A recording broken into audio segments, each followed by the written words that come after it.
Brian Kohberger is behind bars for life, but he's hoping to change that. Does he have a shot? Boy, does he have an uphill climb. It would be like me trying to climb Mount Everest the first time without ropes and oxygen. And guess what? Kohberger has people rallying behind him, and they're sending him cash. I'll tell you the name of his biggest benefactor. Brian Kohberger is serving 4 life sentences, and you might think after standing up in open court and raising his right hand and swearing to tell the truth and admitting that he murdered 4 University of Idaho students that he would go to prison and you'd never hear from him again. That was the hope of the families of Maddie Mogan, Kayla Gonsalves, Ethan Chapin, and Xana. On July 23, 2025, inmate number 163214 entered the Idaho Maximum Security Institution. Before that, he stood in open court, raised his right hand, and swore under oath that he murdered 4 University of Idaho students. The judge asked him directly, "Has anyone forced you to plead guilty?" His answer was no. "Has anyone promised you anything beyond what's in the written agreement?" His answer was no. "Are you satisfied with your lawyers?" Yes, the plea was accepted, 4 life sentences plus 10 years for burglary. Case closed, except now, more than a year later, Brian Kohberger has filed a petition for post-conviction relief claiming the entire confession was built on, in his own handwritten words, a gross misrepresentation and promises. Made it clear that he's not going away, at least not quietly. Many people across the country believe that Brian Kohberger is guilty. He said that he was guilty. But now Kohberger, more than a year after he was sentenced to 4 life terms plus 10 years for burglary, has filed a petition for post-conviction relief with the Ada County courts. Kohberger says he was coerced into confessing and false promises were made to him by his legal team. He claims he wasn't told about exculpatory evidence. A claim has come to light that Ethan Chapin had unknown hairs in his hand, but whether that material was actually hair is in dispute. Kohberger says that his lawyers told him he would most certainly get the death penalty and that the conditions on death row were poor. Kohberger wrote, "A gross misrepresentation of and promises regarding what a life sentence would immediately afford petitioner and a gross misrepresentation of death row in Idaho, including an elaborate story of counsel's horrific experience touring an actual 8x8 death row cell, all communicated to petitioner." Think of what happened in that courtroom like a concrete foundation being poured. The judge didn't just accept a guilty plea. He spent hours constructing a legal slab designed to be unbreakable. Every question was rebar. Every sworn answer was hardened cement. The purpose was singular, to make sure no one could come back later and claim the foundation was cracked. And yet here we are. Kohberger is standing on top of that slab with a sledgehammer, arguing the entire pour was contaminated from the start. Before we go deeper into what the documents actually show, make sure you're subscribed to Trial Theory, Unsealed. Because we don't just cover the story, we follow the evidence. The petition itself reads like a man trying to climb Mount Everest without ropes and without oxygen. That's not editorializing. That's the assessment of legal experts who have reviewed what Kohberger is attempting. And the reason comes down to a single legal mechanism that most people never hear about until it traps them: the plea colloquy. That's the structured interrogation the judge conducts before accepting any guilty plea. Are you thinking clearly today? Do you understand the charges? Are you satisfied with your attorneys? Has anyone threatened you? Every answer Kohberger gave under oath is now a locked door he has to somehow pry open. He said yes, he was satisfied. He said no, no one forced him. He said he understood everything. Those words are now his opponent. In his cell, alone. He's filed grievances claiming fellow inmates are harassing him. And since he arrived, he's had a number of people sending him money. His biggest contributor, his mother, Mary Ann Kohberger. Kohberger has asked to proceed with his post-conviction petition on a partial payment plan. He attached his financial records from prison to the petition. Those records show 6 people deposited money into his Keefe commissary account within a week of him arriving at prison. Kohberger's mother made the largest deposit, $300. In fact, Kohberger's mom has... But here is where the narrative fractures. Kohberger claims his legal team told him an elaborate story about touring an actual 8-by-8 death row cell. He says they presented conditions so horrific, so vivid that it constituted a threat designed to induce a plea agreement. He also alleges they withheld exculpatory evidence, specifically a claim involving unknown hairs found in one victim's hand. The state disputes the very nature of that material. But the allegation is now on paper, filed in Ada County Court for a judge to weigh. This is not a man quietly serving his time. This is a man filing grievances, requesting access to the law library, and laying a paper trail. A former federal prison warden who reviewed the situation called this type of inmate something specific a malingerer. Someone who studies the system not to accept it, but to find the cracks. Someone who knows that a single procedural mistake by prison staff can become the basis for a habeas petition, a transfer request, or a ticket closer to Pennsylvania. Your experience. Very common. And I know he's not housed case or, the process of going through the judicial system. So I'm almost certain that even when he did this plea, he already had it in the back of his mind that at some point that he was going to try to file a petition. I can tell you, as someone who retired from federal service 3 years ago, I'm still dealing with different habeas petitions and issues from inmates from all various types of issues, whether it's related to their time, whether it's related to their pay while they were working, whether it was related to, COVID issues, how we were operating our facilities during that time. So this is very common. And I'm sure the legal staff at the institution is fully aware of what he's trying to do, especially when he wants access to the law library or his legal materials.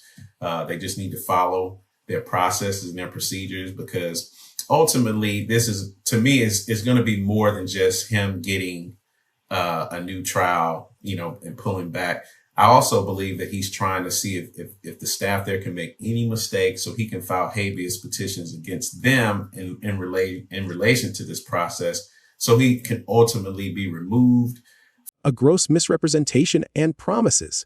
That phrase appears in the petition, and it is worth repeating because it is the axis on which this entire effort turns. Yes, petition, because that's a different type of petition than just post-conviction relief.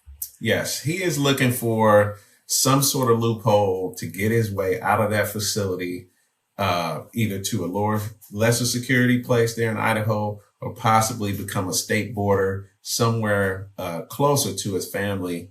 And again, what we call those malingerers. He sounds like an inmate who malingers and constant fouling and constant having to make sure that the staff are doing their job, because ultimately, if he can find any issues with what they're doing, he's going to find a way to try to get himself out of that facility. And like I said, again, to get closer to his family. And ultimately, he's looking for his freedom. A gross misrepresentation and promises. The financial records attached to his filing tell a parallel story. Arrived at Idaho's maximum security institution on the same day he was sentenced, July 23rd, 2025. He's been there ever since. He's inmate number 163214. He spends his days 23 hours a day in his cell alone. He's filed grievances claiming fellow inmates are harassing him. And since he arrived, he's had a number of people sending him money. His biggest contributor, his mother, Mary Ann Kohberger. Kohberger has asked to proceed with his post-conviction petition on a partial payment plan. He attached his financial records from prison to the petition. Those records show 6 people deposited money into his Keefe commissary account within a week of him arriving at prison. Kohberger's mother made the largest deposit, $300. In fact, Kohberger's mom has deposited money consistently. During his first month in prison, she deposited $700 into his account. Since his incarceration, Brian Kohberger's mother has deposited more than $9,200 into his commissary account. Now, is that a lot of money? It sure sounds like it to me, but we'll get to more on that shortly. The rest of the deposits came from his supporters. The total deposited into Brian Kohberger's account over the last year, $10,812. The expenses totaled $10,635.10. Over $10,800 deposited into his commissary account in a single year. His mother contributed more than $9,200 of that. The average inmate balance hovers around $500. Kohberger was spending over $100 per commissary visit on electronics, clothing, food items. Is that a lot of money to be deposited into one of these accounts within 1 year? Yes and no. And again, it depends on the inmate, their financial situation prior to their incarceration, and also the family and friends and those supporters who are behind the individual that is behind the fence. So I can tell you the average in the federal system, the average amount of money the inmates may have would be less than $500 at any given time. And that would even include the amount of money that they would make working at the facility. And most inmates probably make, 30, 40 cents an hour, depending on the type of work that they're doing. So the $10,000 deposit for this particular inmate is pretty high. His balance earlier this month, $177.30. And none of that accounts for the 20% the state deducts for victim restitution. Money arrived from 6 different people within his first week in custody. While online fundraising efforts appear dormant now, the pattern raises one uncomfortable question in a maximum security facility where inmates communicate through vents. Phishing line notes slid across the range, and debts get collected through third-party deposits. What exactly was all that money buying? Safety, comfort, leverage. The Department of Corrections monitors unusual deposit activity precisely because of those possibilities. And, and I believe that the Idaho Department of Corrections also monitors who's providing funds in the individual inmates' accounts, because sometimes other inmates' families and friends will put money on other inmates' accounts when there's debts to be collected, whether it's gambling or some other extortion type of activities. So I'm sure they're monitoring who these people are. Are they just fans? Are they just giving him money, or are they giving other inmates money? Because they can use that intelligence to try to figure out, is there something nefarious related to these funds coming in to inmates, especially if they're funding other inmates' accounts in the facility. And the last we knew, he was being kept in his cell 23 hours a day because, there are people who probably want to harm him. Right. And so he gets like an hour, I think, out in the yard, each day if he wants it. Right. And then he has to be escorted to that area. So we don't know how much he's mingling with other inmates, if he's made any connections in there, or if he's just like he was in the Latah County Jail, hanging out on video calls with his mom all day. It's probably a little bit of both, or a mixture of all those things, depending on how often, who's being moved to the cell block, who's on the sides of him, who's across the hall from him. Because inmates do communicate. It's very interesting how they go about that. So here is where the thriller element snaps into focus. One man, convicted by his own sworn admission, is now arguing his confession was a coerced performance designed to avoid a firing squad that his own lawyers made him believe was inevitable. The state holds a transcript of his plea colloquy, a document designed to be legally bulletproof. Right. One thing that is so interesting to me is the fact that I don't think this is a surprise to anybody who's watched this case closely. I mean, I'm not shocked by him doing this. I had a very good feeling he was going to do something like this. Does this put his plea agreement in jeopardy? Because as a part of that plea agreement, he waived all appeals. So could the state come back and say, you know what, buddy, you want a trial? Let's do it because you just violated the terms of the agreement. I doubt very seriously that the state would do that. Now, again, I'm not the state of Idaho, but I think part of the rationale for the plea in the first place, and I realize that there was some dissent within the victims' families about this, but part of the reason for doing this is it spares at least some of the families the ordeal of a trial to have to relive this. And so I think what we're going to see, and again, I could be wrong, but I think what we're going to see is the state say, no, Mr. Kohberger, you're wrong. This plea is not involuntary. And they're going to, He holds a handwritten petition claiming gross misrepresentation and promises, and in the middle sits a judge who must now decide whether to even grant an evidentiary hearing.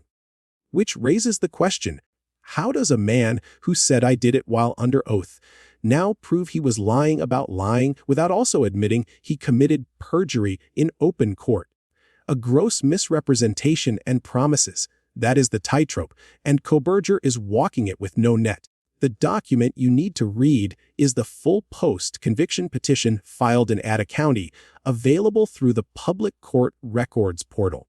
It includes the financial exhibits, the handwritten allegations, and the specific claims about what his legal team allegedly told him. I want you to read the section on death row conditions yourself, then come back to the comments and answer this. Does a lawyer describing the genuine consequences a client faces constitute a threat, or does it constitute competent counsel? to. And part of that role is to advise the client of the potential consequences of the plea. And, certainly had Mr. Kohberger gone to trial and been convicted, it's very likely he was going to get the death penalty. It was capital charges. Uh, and in a high profile case like that, I would have been shocked had he not gotten the death penalty, had he been convicted after trial. And so I think it's appropriate for the lawyers. Again, I don't know what they said or how they phrased it, but to let him know what he's facing if he doesn't plead guilty. Now that doesn't make a plea involuntary. It's short of browbeating someone, you're just not going to get to a place where the court is going to say that's an involuntary plea. Because that question is about to be litigated. If this analysis added value, make sure to like this video, share it, subscribe to Trial Theory, Unsealed, and turn on notifications. We don't speculate. We follow the paper. See you on the next one.